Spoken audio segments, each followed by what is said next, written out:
ಏನು ಅಲೆ ಅಲೆಗಳ ತರ ಕಾಣಿಸ್ತಾ ಇದೆಯಾ? ಹಾ, ಹೌದು ಸರಿ. ಮೇಡಮ್. ಬಣ್ಣಗಳೆಲ್ಲ ಕಾಣಿಸ್ತಾ? ಹಾ, ಬಣ್ಣಗಳಲ್ಲೂ ಉಕ್ಕಿ ಬರೋ ತರ ಕಾಣಿಸ್ತು, ಒಂದೊಂದೇ ಒಂದೊಂದೇ ಒಂದೊಂದು. ಒಂದೊಂದೇ ಒಂದೊಂದಾಗಿ ನೋಡ್ದಾ? ಸೂಪರ್ ಹಾ. ಸೂಪರ್, ಒಳ್ಳೇದಾಯ್ತು. ನೋಡಿ, ನಾವು ಕಣ್ಣನ್ನ ಮುಚ್ಕೊಂಡಿದ್ವಲ್ಲ, ಹೇಗೆ ಕಾಣಿಸ್ತು ಇದೆಲ್ಲ? ಹೌದಲ್ವಾ? ನಾವು ಒಳಗೆ ನಮ್ಮ ನಿಜವಾದಂತ ಕಣ್ಣುಗಳನ್ನ ನಾವು ಮುಚ್ಚಿಬಿಟ್ಟಿದ್ವಿ ಅಲ್ವಾ ನಾವು? ಹಾಗಾದ್ರೆ ಹೇಗ್ ಹ್ಮ್. ಕಾಣಿಸ್ತು ಅಂತ ಹೇಳಿದ್ರೆ, ಅದನ್ನೇ ಹೇಳೋದು ನಮ್ಮ ಒಳಗಣ್ಣು. ಒಳಗೆ ಇರುವಂತ ಕಣ್ಣಿಗೆ ಎಲ್ಲವೂ ಕೂಡ ಅರ್ಥ ಆಗುತ್ತೆ. ಆ ಕಣ್ಣೇ ಪರಮಾತ್ಮ. ಸದಾ ಯಾವಾಗ್ಲೂ ನಮ್ ಜೊತೆನಲ್ಲಿ ಇರ್ತಾರೆ. 24 ಗಂಟೆನೂ 365 ದಿನನೂ ಕೂಡ ನಮ್ ಜೊತೆನಲ್ಲಿ ಇದ್ದಾರೆ. ಆದ್ರೆ ನಮಗೆ ಅದರ ಅರಿವಿಗೂ ಗೊತ್ತಾಗ್ತಾ ಇಲ್ಲ ನಮಗೆ.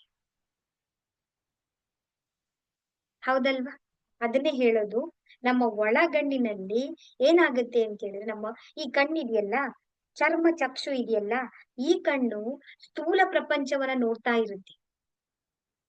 ಆದ್ರೆ ನಮ್ಮ ಒಳಗಣ್ಣು ಇದೆಯಲ್ಲ, ಆ ಒಳಗಣ್ಣುಗೆ ಎಲ್ಲವೂ ಕೂಡ ಸೂಕ್ಷ್ಮ ಜಗತ್ತಿನ ವಿಷಯಗಳೆಲ್ಲವೂ ಕೂಡ ಅದಕ್ಕೆ ಗೊತ್ತಿರುತ್ತೆ.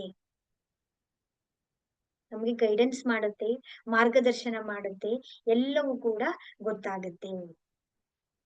ಅದನ್ನೇ ನಾವು ಪರಮಾತ್ಮ ಅಂತ ಹೇಳೋದು.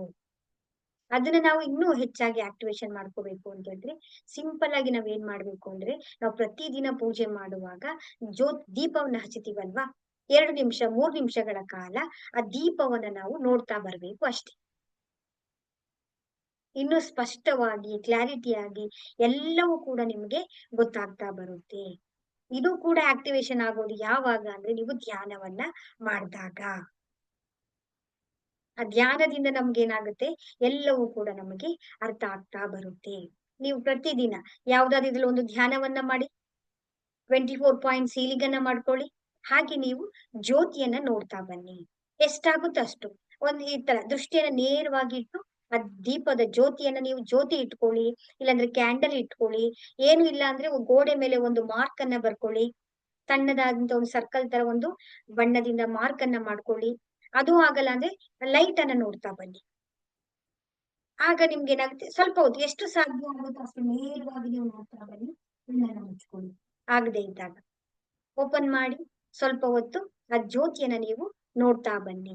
ಈ ರೀತಿ ನೀವು ಪ್ರಾಕ್ಟೀಸ್ ಮಾಡ್ಕೊಳ್ತಾ ಬಂತು ಅಂತ ಹೇಳಿದ್ರೆ, ನಮ್ಮ 3ನೇ ಕಣ್ಣು ಆಕ್ಟಿವೇಶನ್ ಆಗೋದಿಕ್ಕೆ ಸಹಾಯ ಆಗುತ್ತೆ. ಇದೂ ಕೂಡ ನಮ್ಗೆ ಧ್ಯಾನದ ಜೊತೆನಲ್ಲಿ ನಮ್ಗೆ ಅನುಭವ ಆಗುತ್ತೆ. ನಾಳೆ ನಿಮ್ಗೆ ಅದನ್ನ ಪ್ರಾಕ್ಟಿಕಲ್ ಆಗಿ ಮಾಡ್ಕೊಳ್ಳೋಣ. ಅದ್ರ ಜೊತೆಗೆ ಸಿಂಬಲ್ಗಳು ಕೂಡ ನಿಮ್ಗೆ ಯಾವ್ಯಾವ್ದಿದೆ ಅಂತೇಳಿ ನಾವು ತಿಳ್ಕೊಳ್ಳೋಣ. ಇದೆಲ್ಲ ನಿಮ್ಗೆ ಅರ್ಥ ಆಗಿದೆ ಅಂತ ಅನ್ಕೊಳ್ತೀನಿ. ಇಲ್ಲಿ ಏನಾದ್ರು ಡೌಟ್ಸ್ ಇದೆಯಾ?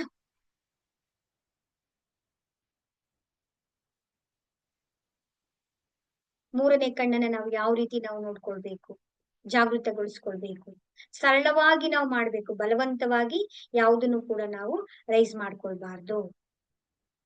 ಸರಿ, ಹಾಗಾದ್ರೆ ನಿಮ್ಮೆಲ್ಲರಿಗೂ ಕೂಡ ಅರ್ಥ ಆಗಿದೆ. ಇನ್ನು ನಾಳಿನ ಕ್ಲಾಸಲ್ಲಿ ನಾವೆಲ್ಲರೂ ಕೂಡ ಮತ್ತೆ ಭೇಟಿಯಾಗೋಣ.